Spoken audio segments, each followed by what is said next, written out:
Imagínate que le prometes a tu madre que triunfarás en el fútbol y que el cáncer te la arrebata el mismo día en el que debutas como profesional. Esta es la historia de William Pacho. Aunque su madre no pudo estar ahí para verlo, aquel niño que alguna vez le prometió que sería alguien en la vida, hoy es uno de los mejores centrales del mundo. Logró levantar la Champions, la competencia de clubes más prestigiosa del mundo, y lo hizo llevando en su espalda el recuerdo de su promesa, el número 51, la edad en la que su madre partió. Como quien carga cada día el peso de una promesa para ser el mejor. Que donde está, sé que me apoya y está contento y feliz de lo que estoy haciendo. Pacho nació el 16 de octubre del 2001 en Quindé, en la provincia de Esmeraldas, en Ecuador, en una de las zonas más peligrosas del país, donde el hambre y la falta de oportunidades son el pan de cada día. Pacho creció entre las calles del barrio Blanquito, con casas de techos de lámina, paredes despintadas o directamente sin pintar, caminos de tierra que fueron el escenario donde aprendió del fútbol de barrio. Dos palos, unas piedras o cualquier objeto servían como un arco en esas canchas improvisadas. En ese entorno es donde Pacho se formó.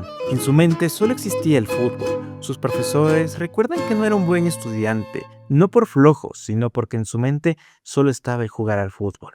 En el año 2016, tras años de esfuerzo, sus entrenamientos comenzaban a dar frutos. Jugaba en el Huracán de Quindé cuando uno de sus entrenadores lo animó a probarse en las formativas de Independiente del Valle. Un año antes había sido rechazado por las formativas de Liga de Quito. No perdía la esperanza de poder llegar a ser profesional. Según cuenta su entrenador, tuvo que llevarlo a escondidas de su madre y su hermana, quienes querían que estudiara, pero el fútbol era más que un sueño. Así, sin permiso, se subió a un bus junto a otros chicos con destino a Puerto Quito, en donde estaban los cazatalentos de Independiente. Allí pasó 3 filtros, 3 partidos, y tan solo esos 3 partidos bastaron para que vieran su talento y su potencial, y lo invitaran a mudarse a Quito, a la capital de Ecuador, para formarse en la sede del club. Independiente lo terminaría incorporando no solo por su talento con el balón, sino por su actitud, su determinación y su disciplina. Años difíciles lo esperaban lejos de casa, estar lejos de su familia, soportar los duros de entrenamientos y perseguir un sueño no es fácil para un niño. Pero pocos meses después de haber llegado, la noticia más dura sería que a su madre le detectara un cáncer de mama. Y él, estando lejos de su casa, no podría hacer nada para ayudar a su familia, ni moral ni económicamente. Así que lo único que le quedaba es seguirse esforzando para cumplir su sueño. Él, años más tarde, en una entrevista, confesaría que estuvo cerca de dejar el fútbol en ese momento. Pero todo este sacrificio y esfuerzo tendría recompensa el 3 de noviembre, cuando debutó como profesional en el Independiente del Valle, en la Liga Ecuatoriana. Lo que debería ser un día feliz para él y su familia, terminó convirtiéndose en una fecha triste, imposible de olvidar. Su madre, que llevaba años luchando contra el cáncer, perdió la batalla. Su familia decidió ocultarle el hecho hasta después del partido, y él, aún con la camiseta de Independiente, se enteró de la trágica noticia. Ese día marcó un antes y un después en su vida y en su carrera. Pero a pesar del fuerte dolor, logró sobreponerse y siguió adelante. Ese día vivió uno de los mayores logros de su carrera, pero también una de las pérdidas más duras de toda su vida. Ganó un sueño, pero pagó un precio. Desde entonces, el 51 no es solo un dorsal, sino el símbolo y el peso de una promesa. La lucha por el sueño debía continuar. En el 2020, Pacho se convirtió en figura clave para ganar la Copa Libertadores Sub-20.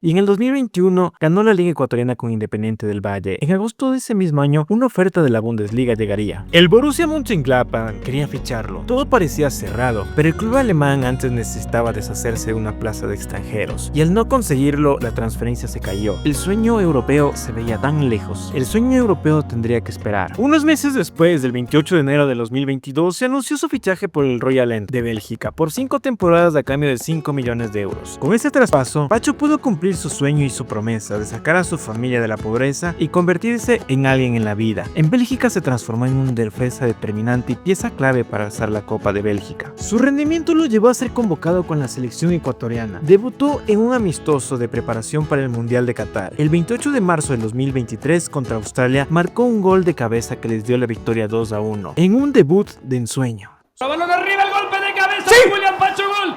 ¡Gol! Su gran actuación llamó la atención del Eintracht Frankfurt en Alemania, que lo fichó el 1 de julio de 2023 por 9 millones de euros. Su adaptación a Alemania fue inmediata. Con su 1,83 metros de altura se convirtió en piedra angular de la defensa, brillando tanto en la Bundesliga como en la Europa League. Con ese gran nivel llamó la atención de los grandes de Europa. Chelsea y Real Madrid pujaron por él, pero quien se lo terminaría llevando es el PSG de Luis Enrique, quien apostó por completo por él. En agosto de 2024, Pacho llegaría al París por 40 millones de euros, convirtiéndose en uno de los futbolistas ecuatorianos más valiosos de su historia. El inicio en el PSG atravesó turbulencias al principio, sobre todo en Champions, cuando su continuidad generaba dudas. Sin embargo, el equipo mejoró y Pacho también se consolidó como uno de los jugadores principales del equipo. Tanta fue su importancia que fue uno de los que más minutos disputó en toda la temporada. La historia de William Pacho no es solo la historia de un futbolista ecuatoriano que triunfó en Europa, sino es la historia de una promesa que se cumplió.